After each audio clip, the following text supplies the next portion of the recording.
예, 191페이지요.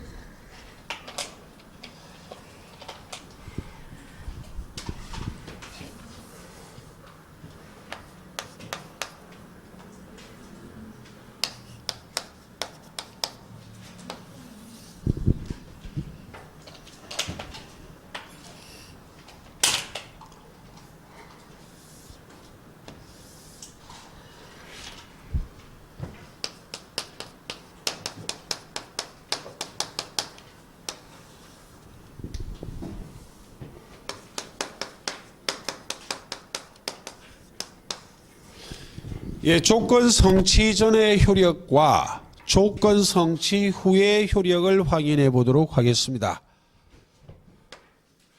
먼저 조건 성취 전의 효력이요. 조건이 성취되기 전에도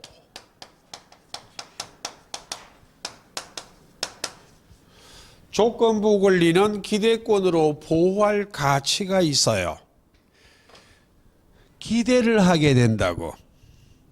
제가 예를 들어서 여러분에게 올해 공인중개사 시험에 합격하시면 1억을 공짜로 드릴게요 라고 정여계약할 때 조건을 붙여버렸습니다. 그럼 여러분은 조건부 권리가 있잖아. 합격하면 1억 생기겠네를 기대한다 안 한다? 기대한다고. 그래서 조건부 권리는 기대권으로 보호할 가치, 희망권으로 보호할 가치가 있기 때문에 침해해서는 된다 안 된다? 안 돼요. 침해해서는 안 되기 때문에 소극적 보호, 시험에 잘 안 물어봅니다. 침해하고 손해가 발생한다면 침해한 자에게 손해배상 청구할 수 있다 없다? 있어요. 그 다음에 적극적 보호가 아주 중요해요. 소극적, 적극적 이런 표현은 별 의미 없어요.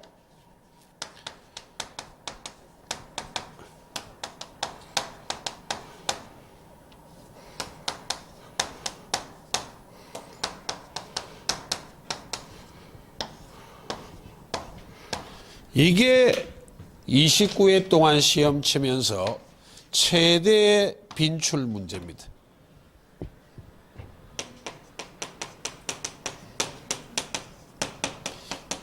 이런 거 물어보는데 뭐 못 맞힐 이유가 없지. 일부는 할 수 있지만 일부는 할 수 없다. 이래서 틀린 지문을 제일 많이 만들었어. 정답으로. 처, 상, 보, 담 네 가지 전부 다 할 수 있습니다. 처분, 상속, 보존, 담보할 수 있다 없다? 있다. 이게 제일 중요해요.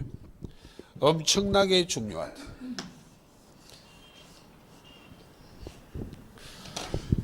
자, 조건 성취 후의 효력은 소급표의 문제예요.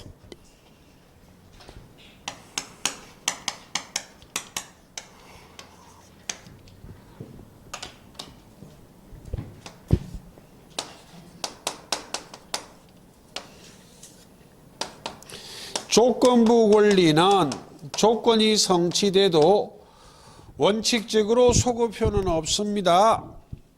그래서 법률이 이렇게 돼 있어요. 정지 조건이라면 조건이 성취한 그때로부터 효력이 생기고, 해제 조건이라면 조건이 성취한 그때로부터 효력을 잃어. 소급하여 효력이 생기거나 소급하여 효력을 잃는 것은 아니다. 그래서 원칙적으로 소급표는 인정한다 안 한다? 안 해요. 다만 예외적으로 소급표를 인정할 수도 있어요. 어떤 경우에? 이건 나중에요. 큰 줄기만 기억하라고요. 그럼 제가 좋아하는 것이 일석이조입니다. 세칙 말하는 일타쌍피를 좋아합니다. 기한을 한꺼번에 정리를 해버리겠습니다.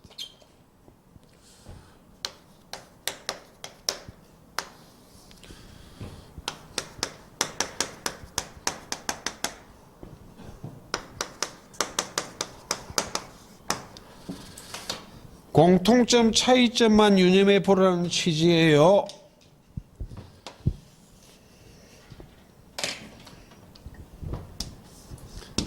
똑같다. 기한부 권리도 기대권으로 보호할 가치가 있기 때문에 침해해서는 된다, 안 된다? 안 돼. 침해를 당하고 손해가 생기면 침해한 자에게 손해배상 청구할 수 있어요. 그리고 적극적 보호, 기한부 권리도 처, 상, 보, 담 네 가지를 다 할 수 있다, 없다? 있어요. 그래서 조건이 성취되기 전, 기한이 도래하기 전의 효력은 조건과 기한이 똑같아. 그럼 문제는 기한 도래 후에요. 기한 도래 후에는 기한은 성격상, 성질상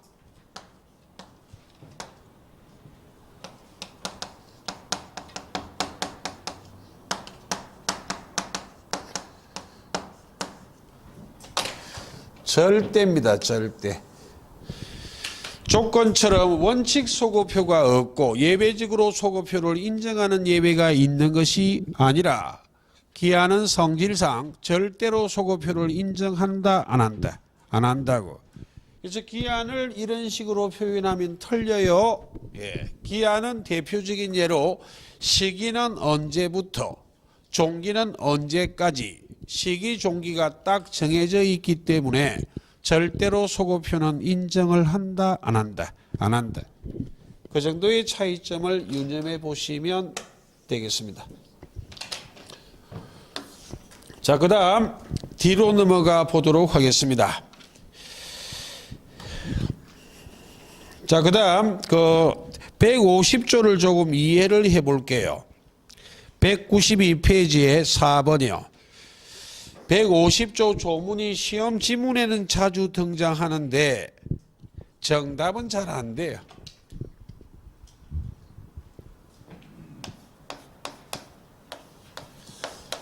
그런데 이 150조가 수험생에게 잘 와닿지를 않기 때문에 하나의 예를 듭니다. 이 사례는 정형화해 놓고 나중에 제가 조문을 읽고 해석을 할 거예요.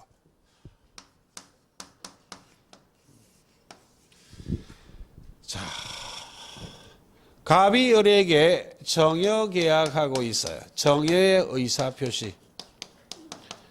1억을 공짜로 드릴게요 라는 정여 계약을 할 때 이 정여자가 이 수정자에 대해서 임의로 붙였어.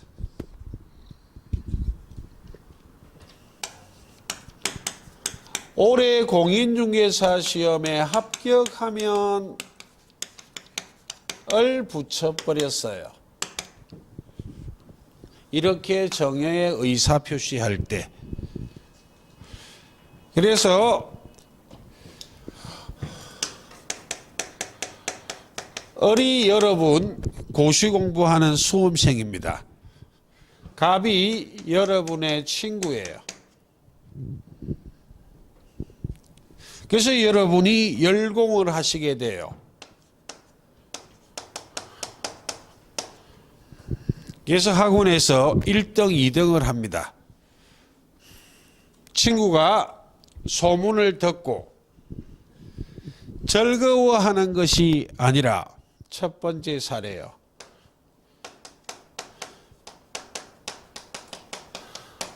왜 이렇게 했는지는 모르겠고 묻지 마시고. 예. 시험 전날 수고했다고 보신 좀 하자 해놓고 밥에 수면제를 집어넣었어요.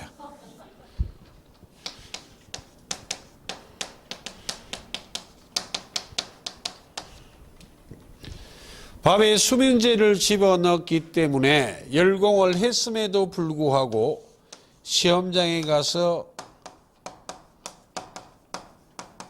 불합격을 해버렸다고. 시험장에 가도 불합격, 아니면 조용히 길게 주무셨다면 제 시간대 시험장에 가지 못해서 불합격. 그럼 150조 제1항을 읽어볼게요. 자, 교재 볼 필요 없어요. 자, 칠판을 보시고. 조건의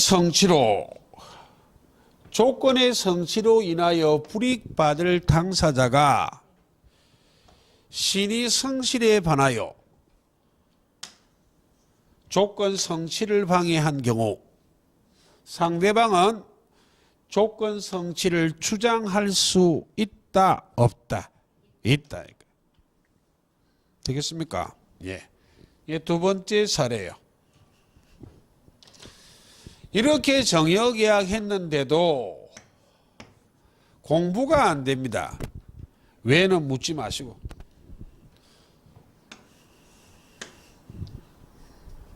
그래서 할 수 없이 극약 처방을 했어. 시험장에 가서 컨닝했습니다. 그래서 합격했다. 제2항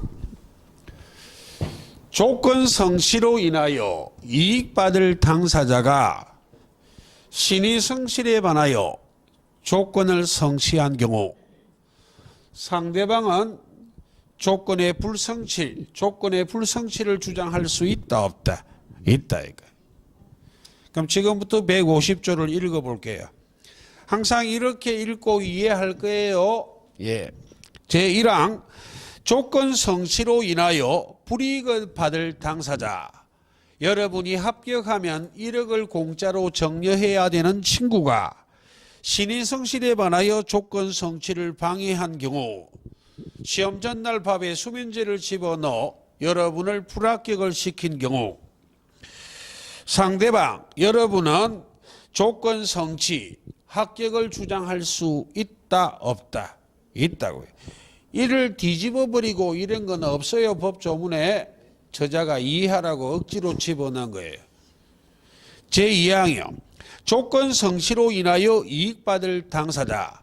시험에 합격하면 1억을 정려받을 여러분이 신의 성실에 반하여 조건을 성취한 때, 컨닝하여 합격한 때 상대방, 친구는 조건의 불성취, 불합격을 주장할 수 있다, 없다?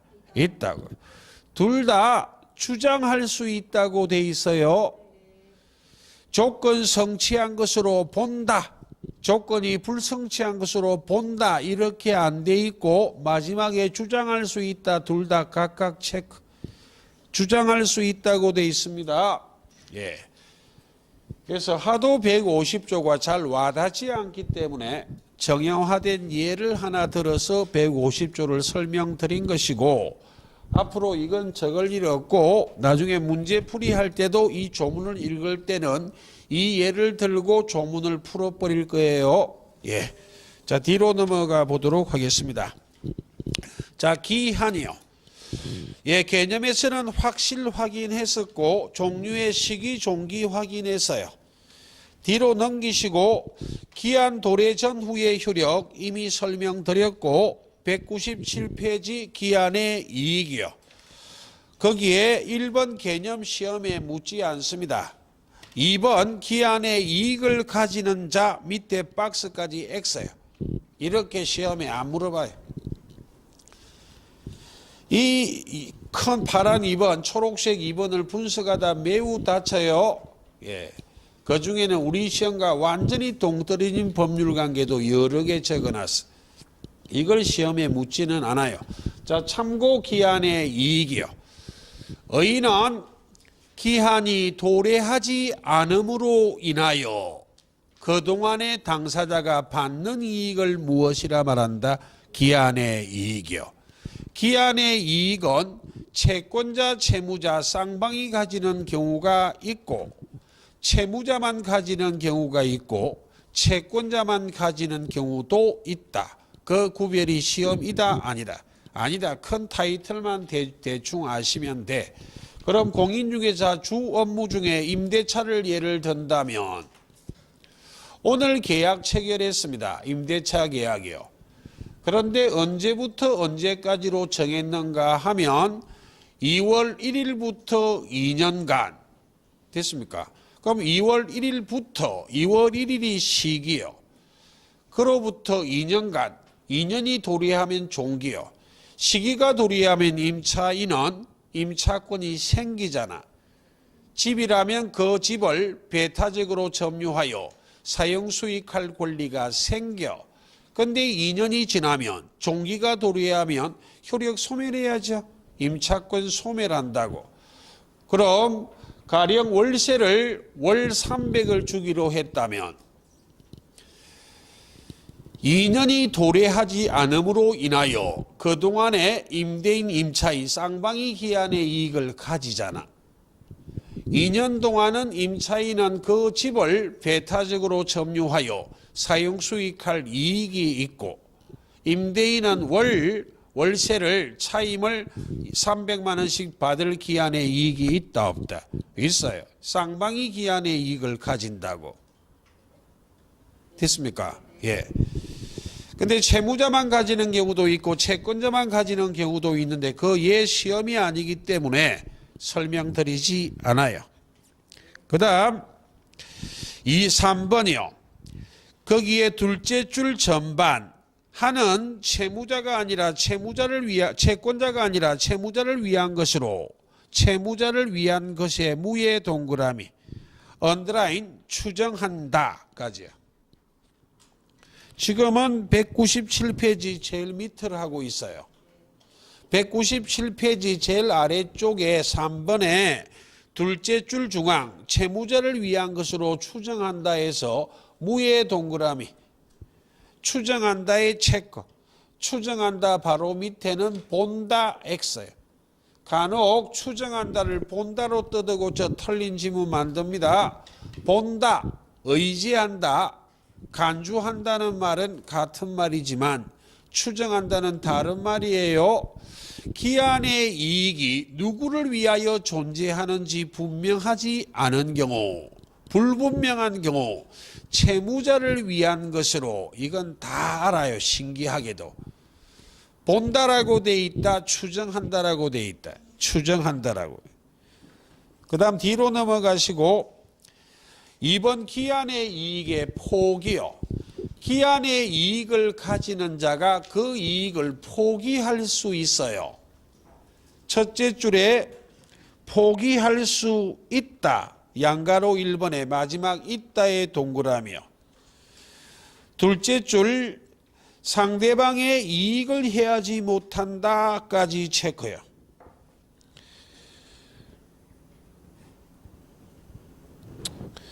자, 그래서 그 상대방의 이익을 해하지 못한다 라고 되어 있습니다. 그럼 정리, 기한의 이익은 포기할 수는 있지만 상대방의 이익을 해하지 못하기 때문에 기한의 이익이 상대방을 위해서도 존재하는 경우 기한의 이익 포기합니다.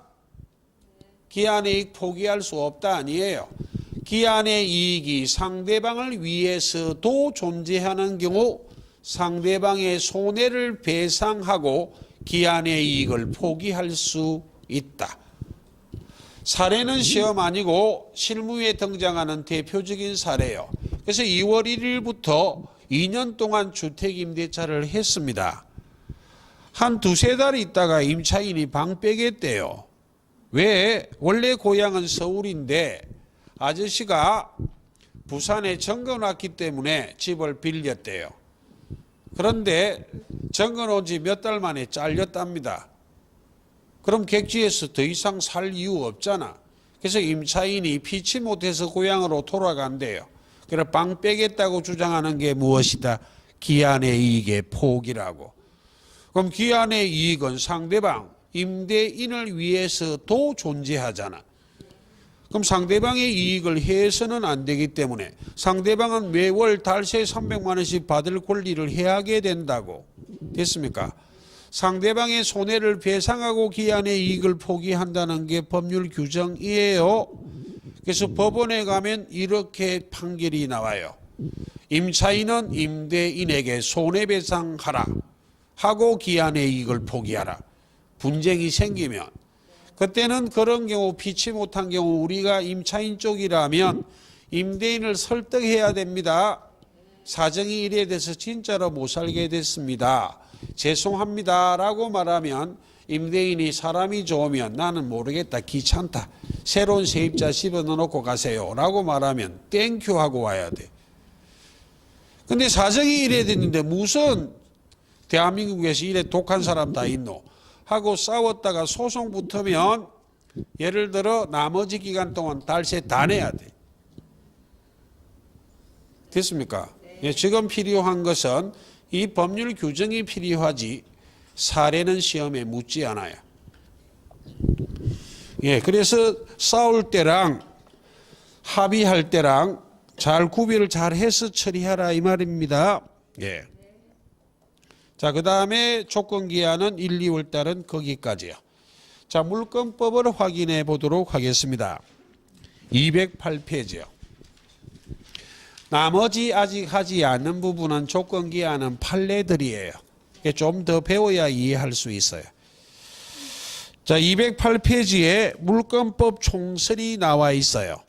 오른쪽 페이지 제1절에 1번 물권의 의 바로 밑에 박스 입문 과정에 한번 전체를 다 적었기 때문에 이번에는 교재로 바로 설명드립니다. 예, 박스 보십시오. 물권과 채권의 비교, 물권에 초점을 맞추라 이 말입니다.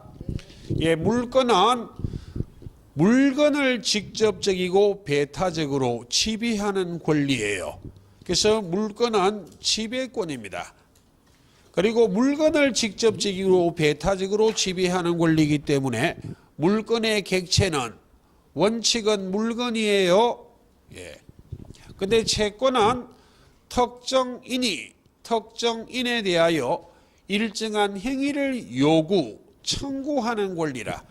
그래서 채권은 청구권이라 말해요. 채권자가 채무자한테 일정한 행위를 요구하는 권리가 채권이에요.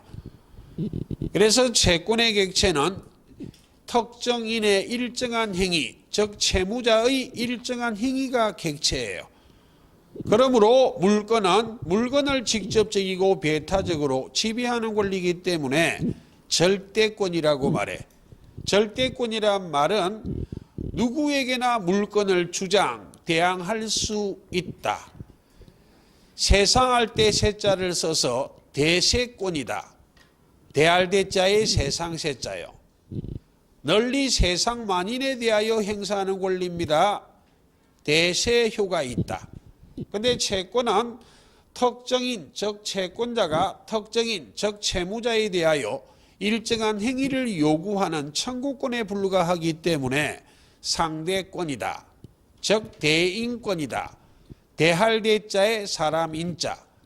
딱 정해진 사람에 대해서만 행사하지 세상 만인에 대하여 행사할 수 있다 없다. 없어. 대인이만 있어. 거기에 누구에 대하여? 그 사람이 채무자에 대하여. 됐습니까? 채권자가 채무자에 대해서만 행사하는 권리지 만인에게 행사할 수는 있다 없다. 없다 라는 걸 기억하고, 그럼 1, 2, 3번은 좌우가 설명됐고 4번이요. 그래서 물건은 널리 만인에게 행사하는 절대적인 권리이기 때문에 공시해야만 해. 우리 시험은 부동산이기 때문에 부동산을 중심으로 설명합니다. 부동산이라면 등기로 공시할 필요가 있다 없다? 있어요. 채권은 상대적인 권리, 딱 정해진 사람, 채무자에 대해서만 행사하기 때문에 공시할 필요가 있다 없다? 없어. 널리 만인에게 공시할 필요는 없어요. 예, 그 말이고, 5번째요. 물건은 절대적인 권리로서 특성이 양도성이에요. 자유로이 양도하는 권리라. 처분의 자유가 있다 없다? 있어요. 근데 채권은 상대적인 권리에 불과하기 때문에 원칙, 처분의 자유, 양도성은 인정한다 안 한다? 안 해. 양도성이 부정이 되거나 양도성을 인정해도 양도성이 제한이 돼. 대표적인 예, 우리 시험 임차권은 채권에 불과해요. 계약법에서 배웁니다. 그러므로 임대인의 동의 없이는 양도 전대하지 못한다가 임차권을 양도하고 임대차 목적물을 전대할 때에는 제한이 있다 없다? 있어요. 근데 물건이란 권리는 자유로이 양도하는 권리입니다. 그래서 독특한 변칙이 있다. 전세권 이렇게 들어갈 거예요. 나중에. 그리고 물건은 절대적인 권리이기 때문에 계약 자유의 원칙이 부정되고 있습니다. 그런데 채권은 법률행위 자유의 원칙, 계약 자유의 원칙을 인정하고 있습니다. 물건은 물건 법정주의를 채택하고 있어요. 물건의 종류나 내용은 법률이나 관습부에 의하는 외 임의로 창설한다 못한다 못해요. 그런데 채권이란 권리는 계약 자유의 원칙이 지배되기 때문에 자유롭게 채권을 성립시킬 수 있다 없다 있어요. 그 다음 아래쪽 물건의 개념 설명드렸고 채권과 비교하는 것은 이미 설명했습니다. 다만 넘기시고 거기에 210페이지에 4번이요. 물건을 규정하고 있는 법률, 물건법이 거의 대부분이 강행규정이에요. 그래서 강행규정성이라고 되어 있다고. 그럼 정리할 것이 물건법에 규정하고 있는 것은 거의 대부분 법률 규정은 무선 규정이고 강행 규정이요. 채권법 즉 계약법에 규정하고 있는 것은 거의 대부분 무엇이다? 임의 규정이요. 그 기본 축을 잡고 수업 시간에는 적은 걸 강조할 거예요. 물건법을 강조할 때는 강의할 때는 물건법의 극히 일부 임의 규정만을 강조할 거예요. 나머지는 전부 다 무엇으로 몰아버리면 된다고? 강행규정이요. 계약법을 할 때는 극히 일부 강행규정만 제가 강조합니다. 나머지는 전부 어디로 몰아붙이면 돼? 임의규정이라고. 그렇게 축을 잡아란 이야기. 그 다음에 아래쪽 210페이지의 2번이요. 권리 객체는 시험 범위 아닙니다. 물건의 객체는 물건을 직접적이고 배타적으로 지배하는 권리이기 때문에 원칙적으로 물건의 객체는 물건이에요. 그때 2번이요. 물건의 객체인 물건은 현존하고 물건이 현재 존재하고 특정되어 있으며 딱 정해져 있으며 독립한 물건이어야만 해요.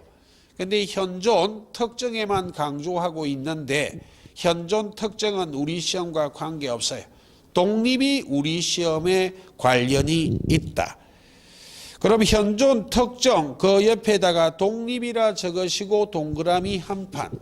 독립에 관계된 사항이 오른쪽 2번의 물건의 분류의 1번 부동산과 동산으로 분류했을 때 양가로 2, 3번 묶으시고 물건의 개념, 부동산, 동산의 개념은 입문과정에 설명드렸는데 개념이 시험 아니라 그랬습니다. 2, 3번을 묶으시고 3번의 깨알 같은 별표 하나 3번을 간혹 물어본다고.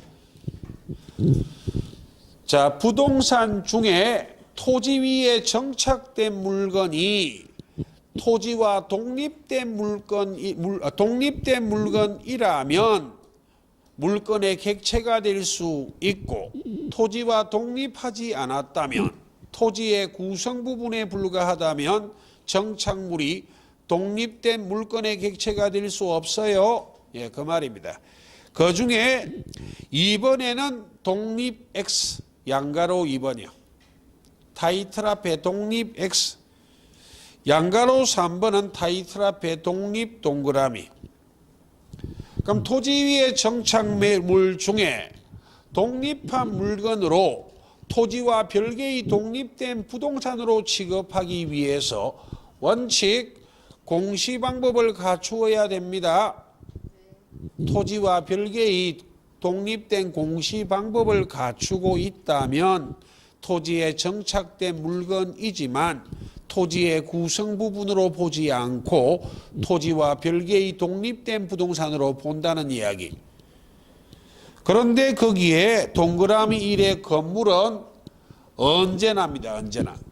토지에 정착된 물건 중 건물은 절대로 토지에 부합하지 않는다. 토지의 구성 부분이 될 수는 없다. 언제나 토지와 별개의 독립된 부동산이다. 되겠습니까? 그 다음에 한 장 넘기시고 동그라미 4번이요. 수목은 토지와 별개의 공시 방법을 갖추고 있다면, 이 3번이네요. 그때는 토지와 독립된 별개의 부동산이에요. 수목이 별도의 공시 방법을 갖추는 것은 두 가지 방법이에요. 등기하고 명인 방법이에요. 임목에 관한 법률에 따라 등기된 임목이나 수목이 등기가 됐거나 등기되지 않아도 명인 방법을 갖추고 있다면 토지와 별개의 독립된 부동산으로 취급하기 때문에 토지의 구성 부분으로 보지 않고, 즉 토지에 부합되지 않고 토지와 별개의 독립된 부동산이에요. 토지와 따로 소유권의 객체가 될 수가 있다 없다? 있어요. 그리고 명인 방법이란 말을 시험에는 묻지는 않아요. 밝을 명자에 인식할 인자, 명백히 인식할 수 있는 방법이요. 명백히 인식한다는 표현을 쓰고 있지만 정해진 건 없어요. 울타리 치고 편말 달아도 돼. 누구 거라고. 과거 한때는 그것도 비용 든다고 나무 껍질을 벗기고 묵으로 묵서 누구 거라고 적어도 된다 안 된다. 그리해도 외부인들이 볼 때 이 수목은 토지와 별개의 독립된 부동산이란 걸 인식할 수 있다 없다? 있다고요. 근데 자기 토지에 자기가 수목을 심은 자가 명인방법 갖추면 미친 거예요. 타인의 토지에 수목을 식재했을 때 그렇게 하라 이 말이에요. 되겠습니까? 예, 거기까지는 시험 아니고, 그 다음에 미분리 과실이 있어요. 분리되지 않는 과실도 명인 방법을 갖추면 토지와 별개의 독립된 부동산입니다. 예. 3, 4는 수목만 적어놨네. 미분리 과실은 등기는 하지 않아요. 명인 방법을 갖추면 돼. 그럼 앞으로 와서 동그라미 2번에 농작물이요. 농작물은 언제나 경작자에게 소유권이 있어요. 그 말이 자기 토지의 농작물을 경작한 것은 너무나 당연한 것이고 시험의 논점 아니고, 타인의 토지에 농작물을 식재했다고. 그런데 적법한 권한이 있어야만 하는 것도 아니에요. 타인의 토지에 농작물을 무단 경작해도 농작물의 소유권은 언제나 누구에게 있다? 경작자에게. 경작자가 농작물의 소유권을 취득하기 위해서는 명인 방법조차도 필요 없습니다. 그래서 농작물의 소유권은 언제나 누구에게 있어? 경작자에게. 타인의 토지에 무단 경작해도 그래요. 예. 그 다음에 다시 위로 올라가 양가로 1번이요. 양가로 2번이요. 지금 211페이지 하고 있어요. 양가로 3번이 약간 의미가 있기 때문에 설명드렸다고. 그럼 양가로 2번은 토지의 정착물이 토지와 독립되지 않았기 때문에 토지의 구성 부분이 됐다는 말과 토지의 부합, 합체됐다는 말은 같은 말입니다. 예. 거기에 동그라미 1번이요. 수목은 농작물 아닙니다. 조금 전에 했던 농작물은 단년생이어야 해. 짧을 단자에 그 다음에 해년자인가 무슨 년자고 이게 1년 2년 할 때 연자예요. 짧을 단자예요. 짧은 기간에 수확할 수 있는 농작물을 말하지. 수목은 단년생이다 아니다. 아니라고. 이 농작물 아니라고. 그러니까 조금 전에도 농작물과 수목은 달리 설명을 했었어요. 그러니까 타인의 토지에 무단으로 수목을 식재하면 이 수목은 그 토지의 부합, 토지의 구성 부분이 됩니다. 독립된 부동산으로 본다 안 본다? 안 본다고. 권한 없이요. 근데 적법한 권한을 갖고 수목을 식재했다면 부합하지 않아요. 구성 부분이 안 된다고. 가령 홍길동이 소유하는 토지에 임꺽정이 지상권을 취득하고 수목을 식재했다면 지상권이란 적법한 권한을 갖고 남의 토지에 수목을 식지했기 때문에 토지에 부합하지 않는다. 구성부분이 되지는 않아요. 타인의 토지에 권한 없이 무단 식지해야만 해. 되겠죠? 예. 그리고 미분리 과실은 설명드렸습니다. 미분리 과실은 언제나 토지의 구성부분 아닙니다. 아래쪽에 거기에 사례라고 적어놓은 부분에 명인 방법을 갖추면 토지와 별개의 독립된 부동산으로 본다고 적어놓고 있어요. 3번의 지하수는 큰 의미 없습니다. 자, 토지는 연상해 보세요. 머릿속에 연상을 해보면 토지는 흙이 있고 돌이 있잖아요. 돌이 많은 지역도 있고 적은 지역도 있지. 거의 없는 지역도 있고. 그리고 땅을 파다보면 물이 나오는 토지도 있다 없다. 있잖아. 그 물을 지하수라 말하잖아요. 지하수가 따뜻하면 무엇이고 온천수고, 차가우면 무엇이고 냉천수고. 그냥 미지근하면 별다른 표현 안 쓰고 그냥 지하수고. 지하수는 토지의 구성 부분이다 아니다. 구성 부분 아니냐고. 지하수는. 그래 따뜻한 물이 흐르면 온천이 나온다면 그 온천수는 토지의 구성 부분에 불과하지. 별개의 독립된 부동산으로 본다 안 본다. 안 보기 때문에 온천권이란 권리는 판례가 독립된 물건으로 본다 안 본다. 안 본다니까요. 알아들었습니까? 그러니까 남의 땅을 빌려 쓰다가 온천이 펑 터지면 발견한 자가 온천권을 취득한다 안 한다. 안 해. 물은 토지의 구성 부분에 불과하기 때문에 토지 소유자가 토지 소유자가 그 온천에 대한 권리를 자동적으로 가지는 거예요. 그리고 남의 땅에서 빌려 쓰다가 온천이 터지면 발로 밟아야 돼. 주인이 모르게. 그리고 비싼 가격이 사야지. 쓸데없는 소리. 그래서 판례가 온천권이라는 권리는 관습법상의 물건으로 인정한다 안 한다. 안 해. 온천은 지하수의 일종, 토지의 구성 부분에 불과하다고. 그런 것 때문에 설명하는 것이고 이런 것들은 기초기 때문에 교재로 바로 설명하는 것이고 큰 의미 없어요. 예. 다음 페이지 넘기시고 212페이지요. 주물, 종물, 원물, 과실. 이미 입문 과정에 설명은 드렸어요. 자세한 분석 시험 아니라 그랬습니다. 주물, 종물을 설명한 이유는 주인 주자에 따를 종자, 종물은 주물의 처분에 따른다 라는 민법의 규정이 있어요. 근데 주물, 종물 이론은 물건 상호간의 이론이지만 판례가 권리 상호간에도 유추적용될 수 있다는 것이 대부분 판례예요. 그럼 주물은 주된 권리, 종물은 종된 권리로 그렇게 해석하면 된다 이 말입니다. 그러므로 나중에 배울 내용 종물은 주물의 처분에 따른다는 표현을 종된 권리는 주된 권리 처분에 따른다고 표현할 수도 있다 없다? 있어요. 나중에 저당권 할 때 필요해요. 저당권 할 때 저당권 설정 전후를 불문하고 부합물 종물에 저당권의 효력이 미친다. 거기에 종물이란 단어가 등장하기 때문에 입문 과정에 설명드렸을 뿐 주물 종물의 자세한 그 논리는 시험에 물어본다 안 물어본다? 안 물어봐요. 원물 과실도 설명드렸지만 시험 범위 아니에요. 왜 원물 과실을 설명드렸는가? 나중에 점유권을 할 때 대표적으로 과실 수취권 이런 걸 배울 거예요. 그것 때문에 설명드렸을 뿐입니다.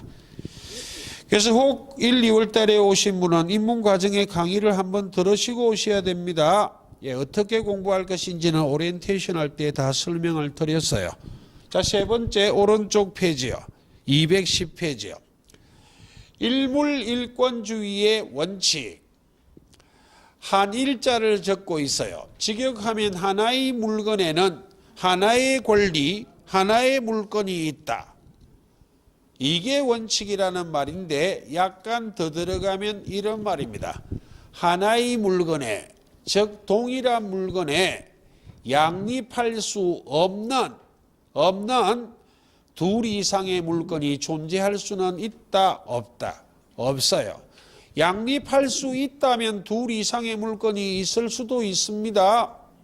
가령 예를 든다면 제가 어떤 토지를 단독 소유하고 있어. 소유권이라 물건을 갖고 있어. 여러분도 똑같은 토지에 소유권이라 물건을 가질 수는 있다 없다? 없어. 하나의 물건에는 소유권이란 권리는 하나밖에 없어요. 둘 이상이 있을 수 없어. 둘 이상이 양립할 수 없어. 그런데 토지에는 저는 소유권, 여러분은 지상권 이렇게 갖고 있을 수는 있다 없다? 있어. 왜? 양립할 수 있기 때문에. 그 말이 일물일권주의의 원칙의 기본이 되겠습니다.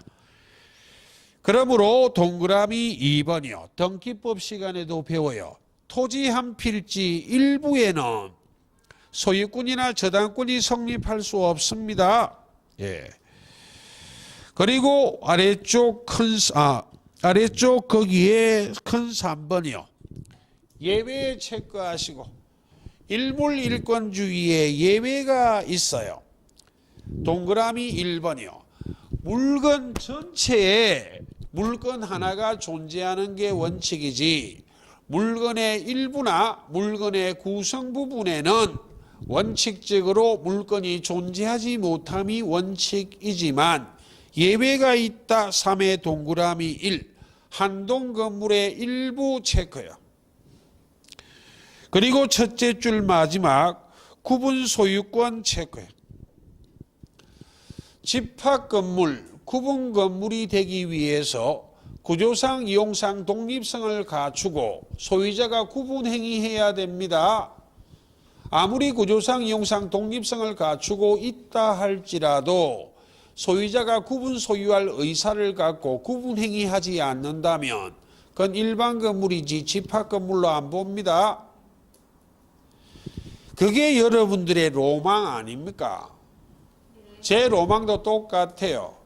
서울이나 부산에 아주 요지에 길목 좋은데 고층 빌딩 하나 가지는 게 소원입니다. 고층 빌딩은 거의 100% 거의가 아니라 완전한 100% 각 층이 구조상, 이용상, 독립성 다 갖추고 있어. 재력이 있다면 구분행위 한다 안 한다? 안 해. 혼자 단독 소유하고 임대하면 돼. 길목이 좋아야 돼. 공실이 생기면 큰일 나요. 스트레스로 돌아가신다 하면.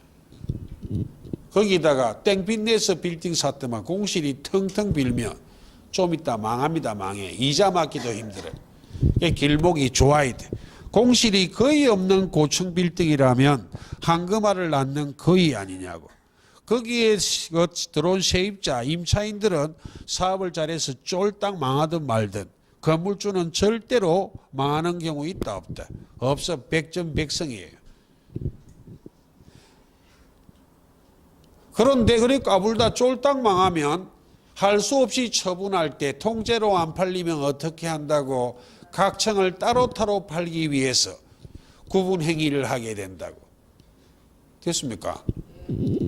그래서 구조상, 이용상 독립성을 갖추고 소유자가 구분 소유하겠다는 의사를 갖고 구분 행위를 하게 된다면 건물 일부에도 소유권이 인정이 될 수 있고 그 소유권을 건물 한 동의 일부에 구분된 부분의 소유권이 인정된다고 무슨 소유권이라 말해? 구분 소유권이요. 예외를 하고 있습니다. 그 다음에 2번에 용익물권 체크요. 첫째 줄 중앙에 한필 토지 일부 체크요. 지상권, 지역권, 전세권은 토지를 분필하지 않아도 한필 토지 일부의 성립, 존재할 수 있는 예외다. 됐죠? 예. 그렇게 보시면 될 것. 예, 거기까지는 별로 적을 게 없어서 교재로 설명드린 부분입니다. 그럼 앞 시간에 좀 길게 했기 때문에 이번 시간은 조금 짧게 할게요. 215페이지 물건의 종류부터는 칠판에서 설명해야 되기 때문에 잠시 쉬다 설명을 드리도록 하겠습니다. 예.